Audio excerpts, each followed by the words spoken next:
fiction, science fiction, horror, fantasy, crime, LGBT, thriller. You have now entered the House of Mystery with your hosts, Eric Shapiro, David North Martino, John Copenhaver, and Al Warren. Heard on KCAA 106.5 FM Los Angeles, 102.3 FM Riverside, and 105.0 AM Palm Springs. Welcome back into the House of Mystery. I'm Al Warren, and Mr. Dave North Martino is back. My full name. Yeah, I'm being polite. I told you it's back week on, week off. It's like wax on, wax off. Right? The off weeks are the worst, though, then. Yeah, well, I mean, just remember that next week. Yeah, next week. Yeah, next week, call it sick. Man. Yeah, it's time to be. I'm going to. Yeah, you're going to be, it's not you, it's me. I tell you. Well, and it's funny, we should have this. I see like how Uber now and stuff like that. Yeah. They get to rate the passengers now. Oh, really? Yeah. I didn't hear that. You can give your passenger 1 star. Oh. Right? We need to start rating our listeners. Be nice, Al. Be nice. Well, think about it. They get to say and do all this stuff and type in and write and 1 star me or 5 star whatever. Now, wouldn't it be nice if I could do that back and they had their profile set up and you could say, well, they're a terrible listener. I'm just saying. You're a futurist. I'm so much in the future. But I'm too old to get there, so I won't be there. But I'm giving people ideas. Make your life better, and just follow my advice, and you'll be there. That's right. Anyway, well, speaking of that, now, so we've got a writer on, and he used to be a dentist, and it's funny because there's that dentist all over the news, the guy that poisoned his wife. So I can see why he's writing more of a mystery and stuff, and crime and stuff. It fits. Anyway, so Mr. Peter Thomas Pontsa, thank you for being here. Thank you, and maybe I should correct you right off the bat. I'm not a dentist. I was a dental technologist, and I owned a dental supply company, but I'm retired now, so I'm 10 years away from that. So now let's talk about where you came from, who you were. You were in that industry for quite a while. What made you get into writing? Like, what made you decide to write a book? Okay, first of all, I decided that it could be a good idea, as I needed to leave something behind, I thought, and legacy would be a great idea, and a literary one wouldn't hurt. Going back in my marketing part of our business, I started with a newsletter, and I found it really successful because I put my picture on the front of it and my bio, and then every month I would send them out to all my customers across Canada. And when I walked in the door, they recognized me. It was kind of cool. I started writing a lot more of these journals into the journals, the dental journals, and these articles started helping us promote our business because we put an ad in one side and an article in the other. So the dental journals were really helpful in the marketing part of our business. And then when I finally sold the business, 10 years ago, the same day I had found out there was a writing workshop at the library in the local town. And I told my wife I'm going. She said, darn it, you just signed the paper. The ink is still wet. And you want to go write? I said, yeah. So that's the kind of thing that kind of spurred me. I just wanted to change the way I was writing, but I always wanted to write because I had been encouraged by other people to get that how could you call it, the creativity out. See, as a dental technologist, I sat at the desk making all kinds of dental prostheses. So my hands were always busy. My mind was always busy. But it's not the same thing when your hands get idle. So sitting around for a while, I thought, I better do something. And this is what I decided to do. And actually, I've been having a lot of fun doing it. Well, I bet, because you can get a lot of your creativity out there then, right? You're not stuck. So what made you go to, like, this is kind of a crime, a mystery. Is that sort of what you like to read yourself? I do, yeah. One of the first authors that I really fell in love with Clive Cussler. And I got most of his books here. And I really enjoyed his stuff. The writing style wasn't the kind of thing you would get from, if you got something like a Booker Prize or Giller Prize writer. He wasn't like that. He was writing adventure. He was writing stuff you could read and be entertained. And he was really good at it because the public loved him. I mean, he made so many books. He wrote so many books. But that was where I started. I thought I'd do an adventure story. And this one that I've got is just packed full of stuff like that. I've got so many different scenes, so many different action scenes and whatnot.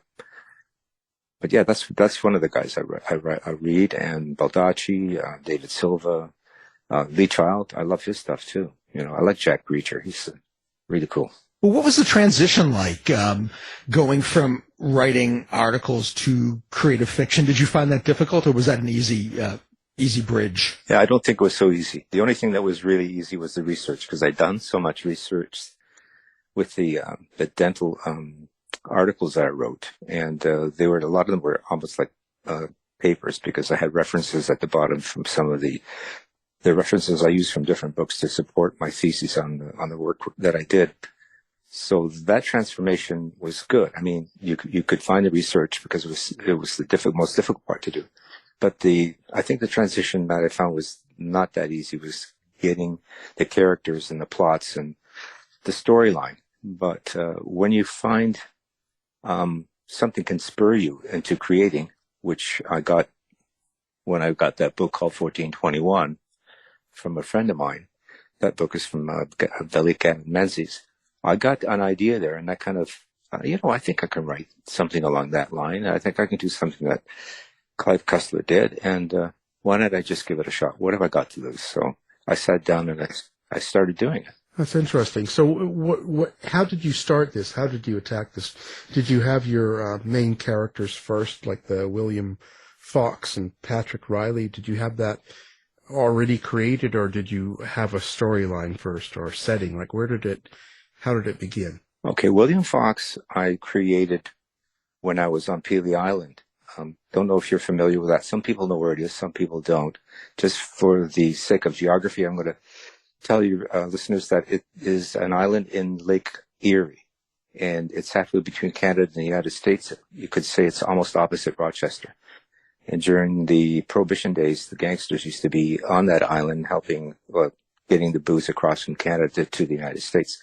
A place where Al Capone and the Purple Gang used to hang out. Now, I went there one time for a vacation. I spent some time at a cottage, and they have a museum there. It's really interesting because it's got all the local stories there. And one of the stories that I felt was fascinating was about this runner. He had a beautiful Chris Craft wooden boat, and it was really souped up. He used to run that boat across to Rochester.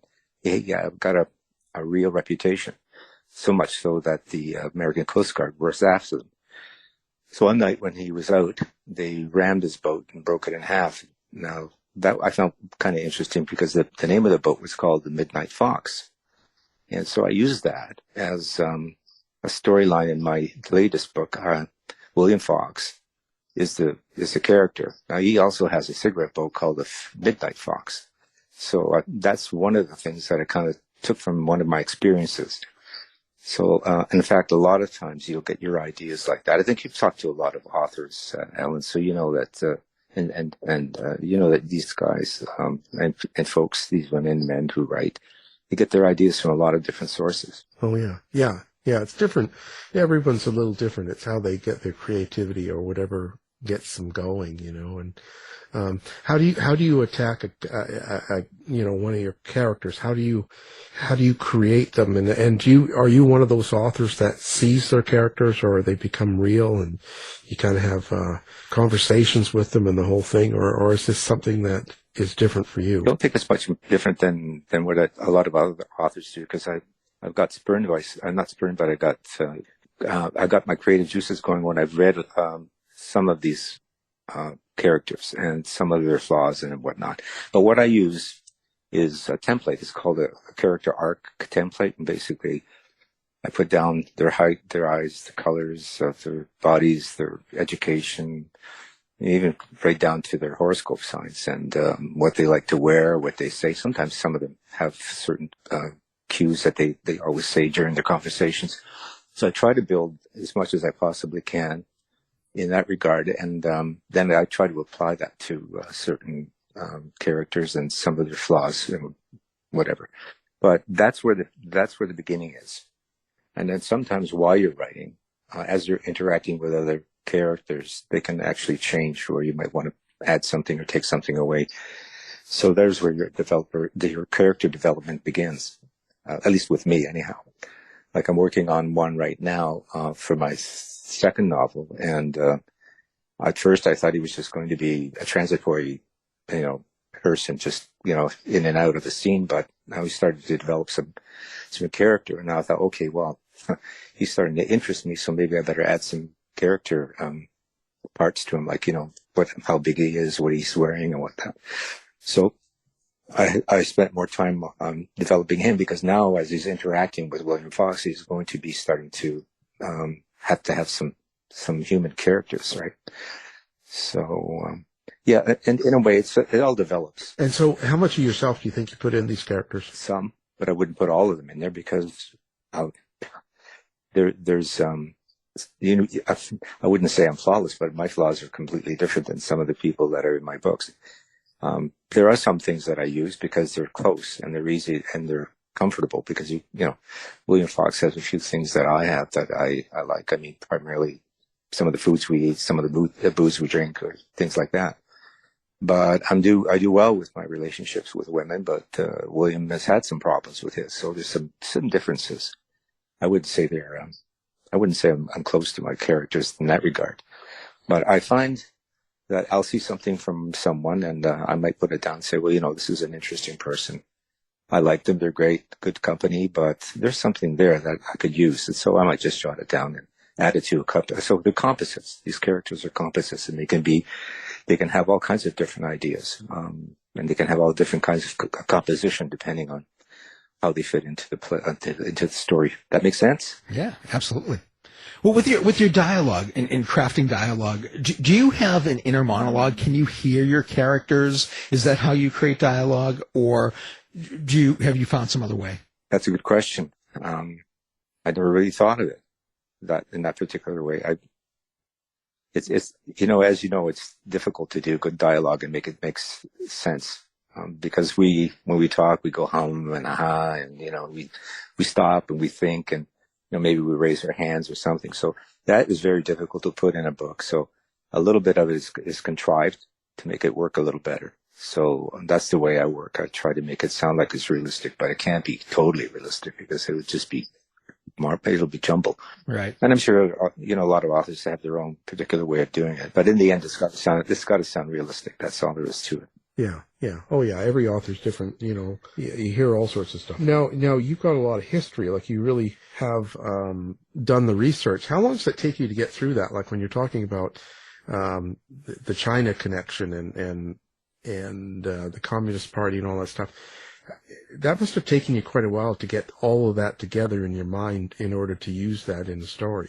Yes, and it took quite a long time to get that organized, and of course, we had to throw a lot of it out because it was just exposition, actually info dump, as they say. And no one wants to see too much of that. It's not a history book. But I did want to have something that was going to make some sort of sense so that you get a background of the story. And in this particular instance, it has to do with Jeffrey Jordan, Tracy's father, who did something in his past that's trying to catch up to him. And that's all I'll give at that stage. But the point is that, in order for me to do that backstory, I had to give a lot of information. And so while I was at it, I thought I might make a little bit of a political statement too. You have to be careful there, hey? These days. Oh, yeah, you just never know, right? You have to draw the line and kind of decide on how much you want to give away about politics, because it seems like people are so intense nowadays. Yeah, it's true, but the thing is, the message should be there. To me, you should have a message of some sort. I mean, it's not necessary to just make a wonderful story. And sometimes a lot of authors don't want to leave anything behind. They just want to entertain. But for me, I have a little passion about democracy. I like it. I don't like totalitarian governments, and I don't like what's going on in the world right now. So if I say to myself, I'm going to say, like, I might put something into the book that just might show people that, wake up, take a look. Maybe there's something you're missing here, because you may be. And that's all I'm trying to say. I'm not trying to make a big political statement. Yeah. No, and of course, I'm totally open to, I think that's fine. I think people should be able to be honest. It's not a big deal. It's just nowadays online, you can say something and people can be really upset. Everyone has such different points of views. Do you take into account that? Are you a little bit, let's say, are you trying to be sensitive when you write, let's say, violence on the page or something like that, when there's something going on? Do you consciously think about how you're going to present something like that? I have done some soul searching. I don't know so much about the violence because, we see enough of that on television every day. So I think a lot of us are pretty immune to that. And if it adds to the story, I'll leave it. But one of the things I have come across recently is the protagonist had an Indian motorcycle. And there was also, I believe, a yellow one from 1948 in the Smithsonian Indian Museum. And as I passed that, I wrote it up because I thought it was an integral part of the story. And as I wrote it up, my editor was talking to me and said, "Peter, you're not being sensitive enough here." I said, "What do you mean?" "Well, this is what we consider cultural misappropriation." And I said, "Well, I've never come across that before. Just a story." "Well, no, I think people are getting more sensitive." So I said, "Okay, then let's just take it out and I'll just change the motorcycle to something else. I mean, the last thing I want to do is cause any waves." But in my journeys, I found out now there is a lot of publishers who do have sensitivity readers who are reading and making sure that a lot of the books are cleaned up and censored before they get out because they don't want to offend anybody. So what do you think about that? Is that something that did it bother you to take the Indian name from the motorbike and change it to another brand? Does that bother you, or is that fine? Doesn't matter. No, I let it go because I thought she had a good point. And although the other day I was driving by this small town and there was a big billboard out there with the Indian bike on it. I mean, they're still selling it. We've seen a lot of sports clubs change their names because they realize that it's a sensitive nature. I think you'll see more and more authors thinking about what they're putting down because I don't think they want to offend people.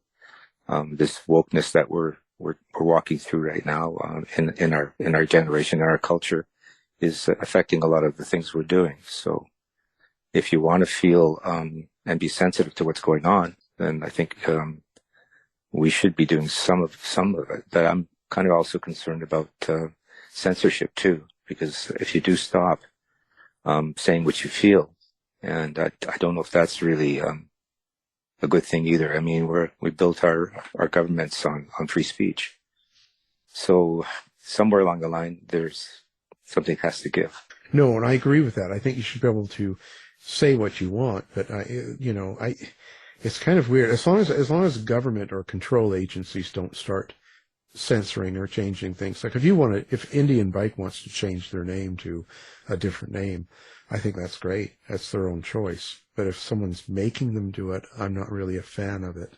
I think that's kind of where I draw the line right now. I might change. Well, you got a point, because I think that people should, or corporations should change because they want to, not because they're forced to do that. Yeah, they should want. If people in society in general don't like them using that name, if they want to keep and stay in business, then they should sort of kind of do something about it. I think that's their choice. If they want to be in business, that's kind of what you do. But I don't like seeing them being forced to change.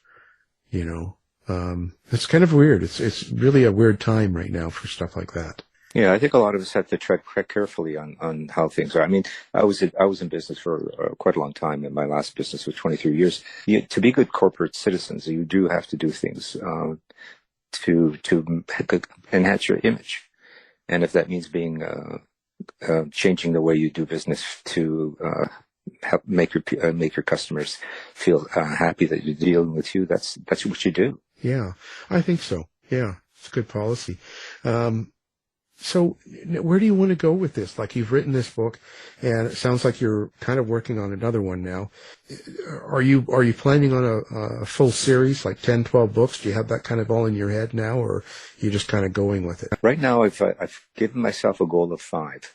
I'm going to try to do one every year for the next 4 years, and see where that takes me. And then I'm just going to take lift my head up from my computer and say, okay, where to next?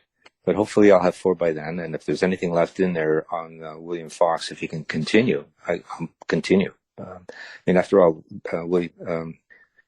Louise Penny's got this Gamache character, and he's around. He's been around for a long time, and she's up 17 books now, I think. So yeah, so I'll stop when my fans or my readers say that's enough. Well, I mean, so do you how do you keep track of Fox and the changes and all the different things throughout? Because I mean, when you write, let's say if you get up to 17 books, that character can have quite a bit of growth, or quite a few things happen, and he's going to change. Is there some sort of way you keep track of this, or are you going to keep track of this? Well, I heard something the other day that really intrigued me. Someone mentioned something about a Bible. And I mentioned that to my wife, who also helps me with my administration and all that sort of stuff. And she said, we should start one. And I think it's a great idea, because I don't know if anybody could keep all those things together. I mean, I found myself in my first book just finding so many things that I had missed. Like one day, maybe 2 days you didn't write. You might write something else, like, brown eyes instead of blue eyes. Well, this is just going to be edited out afterwards, but you can make it a lot easier if you don't do that in the 4th book. So, you need something like that. Yeah. So I think the idea of having a Bible or some sort of book that has all these things in it will help you take your character through their lifetime. Oh yeah, I think it's super important. Because when you get, 4 or 5 books down the road, there'll be questions that come up, and you'll have to keep going back and trying to remember, or going back in your manuscripts, kind of go, what, little things, what they drive, what they drink, what they, there's a lot. Yeah, keeping track in a Bible like that. And I think there's a program too. Isn't there a program people use, Dave? Don't you use Scrivener or something? Or Yeah, I use Scrivener. Scrivener, okay. Yeah, I've heard of that. Apparently that's quite good. I've never done that, because I've never done a series with one character. I make sure they're dead. Yeah. Yeah. And what are you? You're up to 15 books, are you now? Who, me? Or you got more? Yeah. No, I've got 29. More. It's 29. Well, okay. I must have missed them. Oh yeah, I've got 29 out. Yeah. But they're all true stories. Most of them are all true stories. So there's no real chain in them. You know what I mean? It's not like a series, unless it's a series for a type of murder or type of killing that's going on. So, that's, but they're tied together loosely, so we don't have carryover. So I don't need to keep track of them. They're dead or in jail, so we don't need to know, it's over. Well, that's interesting. So that's great. So, how long did it take you to put together this book and put it out? How long does it take you as a writer? Okay. This was my first, so it took me a lot longer than, it should have. Right. Let's see. It took me about 4.5 years. Yeah. Yeah. Well, that's normal. And I hear that. I hear that. Yeah. Yeah. I had to stop for a little bit, because I wanted to get back into learning a little bit more about my craft. So at that particular point, halfway through the book, I took a course at the University of Waterloo on advanced fiction writing. And then after I finished that, COVID hit. And then I had, 2 years of just getting down into it, because there wasn't very much else you could do. So, and that's the last 2 years were the quickest. Yeah. What would you find to be the biggest challenge? Like when you say you wanted to learn more about the craft, what is it that you're thinking of in your mind at the time? Were you thinking that, something about the writing, or what was it that you were looking for? I think pretty well up, sentence structure, dialogue, and, plot lines. Actually, one of the things I've really had issues with was timelines. When I first wrote this book, I was writing a romantic section where Tracy and William were walking on the tidal basin in Washington, D.C., underneath the Japanese maples, and there were cherries, pardon me, and the cherry blossoms were on, and I had them like going in there in December, and then they had to turn, saw it, and said, where have you been? You know, I said, oh.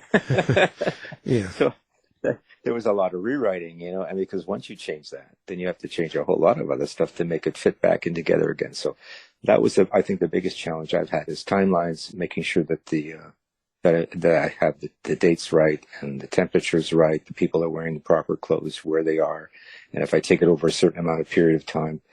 I mean, some books write, you know, a story in a week, some are for years and whatever, you know. But whatever you go through, make sure that all of that stuff kind of fits. Yeah. Now, I did on March 19th. I had my book launch, and I had Q&A going, and some a lady in the audience was talking to me about a particular author who was talking about flowers growing in December and chipmunks running around, and I said, well, I'm not going to call out that author because that's their editor probably missed that. But the point is that whatever you do, you have to make sure that things like that are absolutely true, because, you know, you get these questions and you get people saying, well, that's not right. Yeah. So, you know, even small things. I mean, like even a motorcycle, if you crank, how you crank it, up or down? I mean, like, Right. if you don't know a motorcycle and you say you crank, you get one way and it's supposed to go the other way. Well, you may not be called out. 90 people will read it and won't even think about it. But the guy who knows how to ride a motorcycle is going to say, I'm calling you out on that. So even the small things are important. Yeah. Well, you know, and if they're Canadian, they'll wear shorts in the winter. or if they're in Costa Rica, they don't wear helmets. Yeah. You know what I mean? Well, I'm wondering too, you know, talking about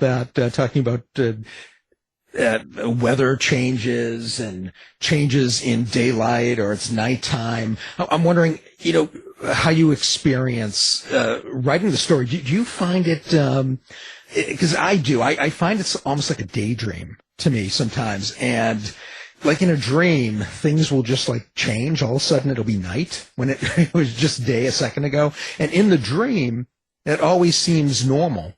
And it doesn't seem out of the ordinary. But then, you know, when you wake up, you're like, oh, it was day, it was night. And I find that happens to me sometimes when I'm writing, is that, you know, for whatever reason, you know, one chapter is, you know, like you said, it's summer, and then all of a sudden it's winter, and it doesn't jive, and you have to change that. Is that how you experience it, or do you is it some other way? I don't know if I can put my finger on it quite like that. I do drift in and out of creativity. I don't know if I would call it a daydream, but I suppose maybe it's true. I never really sat and analyzed it. Yeah, you can, like in this climate here in Canada, you know, one day it's snowing. I mean, we do get all the four seasons, right? Yeah. The next day it's sunny. Like this morning, I was out for a walk, and now we got flurries happening. So, I mean, yeah, I'm used to change of weather, and sometimes, yeah, I really don't know how to answer that one, except that when I do it, I try to place my people in a certain part. Like, say, for instance, okay, we're in Montreal, we're heading to Nova Scotia. Are we going to pack our bags with this kind of clothing? Is the weather going to be better there? Or, you know, and we're in the airplane and we see the sunlight in the air, and then we're heading down. We land. It's rainy. It's uncomfortable. You know, we have to put our coats on.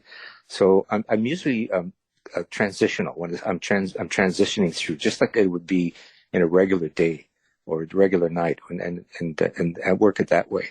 Like in some instances, well, one day my protagonist is in Ottawa and Montreal, and then he's flown to Hong Kong. It's a different climate altogether. So we're looking at changes in the weather that way. But in order for me to do that, I actually have to find out what's going on in Hong Kong at the time, and the time of season and whatnot, to make it viable. So about daydreaming, I'm not sure if that would be what it'd be for me. It would just be like thinking, you know, in a kind of esoteric way. And if it comes to me, yes. If it doesn't, then, you know, I put it away till another time. and hopefully it comes to me that way. Yeah. Right. But Well, Dave's drinking whiskey when he's doing his, so Yeah. that's a whole other process. yeah. Well, do you drink when you're writing? No. No, I don't mean you. I don't mean you, Al. I mean, No, I don't think Dave he does. does. I think I'm just giving him a bad time. Yeah, he's just He's you shouldn't be drinking when you're writing because sometimes the next day you look at it and say, what kind of gibberish is that? I mean, Yeah. actually I don't drink anymore, so my mind is pretty clear when I'm writing, and I think it's proven itself time over time that in fact there was a while back when I was reading Stephen King's book, and in his early days he used to drink and he did all kinds of stuff. And he threw it all out. He says, I couldn't create after a while because it was just like, you bog your mind down with so much crap. And, you're better off being clear-headed, I think. So, anytime, Oh, yeah. That's my philosophy anyways. Yeah. Yeah, that's my philosophy. Yeah. And then Stephen King, I guess he's a new writer. I don't know. I've heard of him. Who is that guy? Oh, yeah, absolutely. I'll have to look him up. I couldn't. Yeah, the sage with so much wisdom. Yeah. Well, so what is your process then? Are you able to do you plan your time? Do you sit there and kind of go, okay, well, this week there's nobody home, or I've got this to do, so I'm going to write 11 to 4 today and 10 to 2 tomorrow. Can you actually sit there and plan it and then turn it on when you need to? Or do you have to be in a certain mood, or does something have to happen? Is there something that, and do you listen to music, or what's your process in writing then? Okay, my process is when I can get to it. It's that's simple. During the winter months, I have more opportunity to do it because we're up in Canada and it does snow and there's not much to do up here. I'm not an outdoorsy kind of person when it comes to skiing or snowboarding or anything like that. So I'm in, and that's when I try to write. There are 3 weeks I go to Costa Rica every year to recharge my batteries, and I try to do a little bit there. I was down there just a while back and I got 3 chapters kind of accomplished, but I'll be doing more here. And basically what it is, the morning routine is get up, make a cup of coffee. Sometimes I bring one to my wife. We sit in bed and shoot the breeze for a bit and then have our breakfast, and I come down. I do as much as I possibly can. And then, life happens, somebody will call or something has to go. We got to do some groceries to do. I was trying to fit that writing in when you can. But I know that now the weather's going to be better. I mean, May's going to be here soon enough, and we're going to be gardening outside. I have about an 8-acre property here, and we do vegetable gardening and flower gardening, and those are our hobbies here. So I find that I'm going to be having to write in the morning and get out there in the afternoon when the weather is warmer and get some of that done. So it's going to be a little restricted, but sometimes, you sit down and say, I don't have it today, and then you start fooling around on Facebook, or you start looking at YouTube, what's going on, you can fill out your emails. Now, other times it's like the Niagara Falls. You can't stop. It just keeps going. But I do catch up. And I think this year, I'll probably be able to write it. I give myself a deadline by October to have this ready and have it edited by November, and hopefully have it out by next year. So the deadlines should help, because the first time around I didn't have deadlines. Right. But so I realized that if you set your mind to it, like 500 words a day, every day, or at least 5 times out of the week, within 28 weeks to 30 weeks, you should have some sort of a manuscript, I think. Yeah, for sure. How do you think it's changed you now that you've completed a book and had it published in a lot of different ways, I'd imagine? But what do you think the key things are that changed about you? Well, I'm growing in a lot of ways I hadn't for a long, long time. And maybe I was getting stagnant for 10 years sitting around because I wasn't doing. In the old days, I spoke to a lot of people and I did seminars. I visited schools and did seminars. And the interaction I had when I had my business was wonderful. And then for 10 years, I just was more or less on hiatus just around here. And now that I'm writing, I'm finding I'm meeting more people, and I'm writing, and I'm getting an opportunity to speak with you and other people like yourself. And I'm finding it's really stimulating and fun.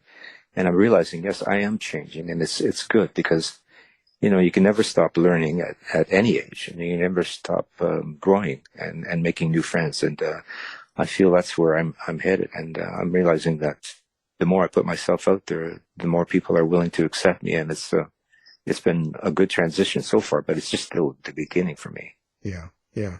Yeah. It's a constant thing. I think the only negative thing is when you look back, you'll look at older books you've done and you'll look at them and you go, oh God, did I write that? I wished I could change that. Oh. You know, that's the only thing I find. I try to stay away from older books, and it scares me. It scares me when someone pulls out a book or writes something and go, oh, wow, this is a great book. And I'm thinking, oh no, it's terrible. But it's just your own self, you know, it's not real. I mean, it's fine for what it is, but in your mind, you kind of go, oh no, oh, I would have done it so much different today than I would have done it, you know, like say 10 years ago. Like it's amazing. And I think that's the only negative thing about the growth with it. It's not negative. It's just kind of, you know, you'd spend your life rewriting all your books.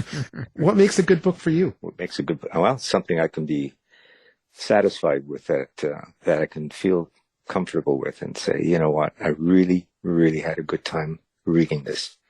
I enjoyed the plot, I enjoyed the story, and I enjoyed the camaraderie of the characters. A good ending always helps. Sometimes I like those little twist endings. They kind of like put the little cherry on top of the ice cream, you know. Oh, that was really terrific. Other times, well, you know, I've been reading some bios. I've got a number of them I want to get my hands on. I'm just waiting for I have a library card and I'm waiting for them to show up. Yeah, so I do a lot of different reading, but mostly it's novels. I like Bosch, and I like a lot of the stuff that's been turned into television shows too.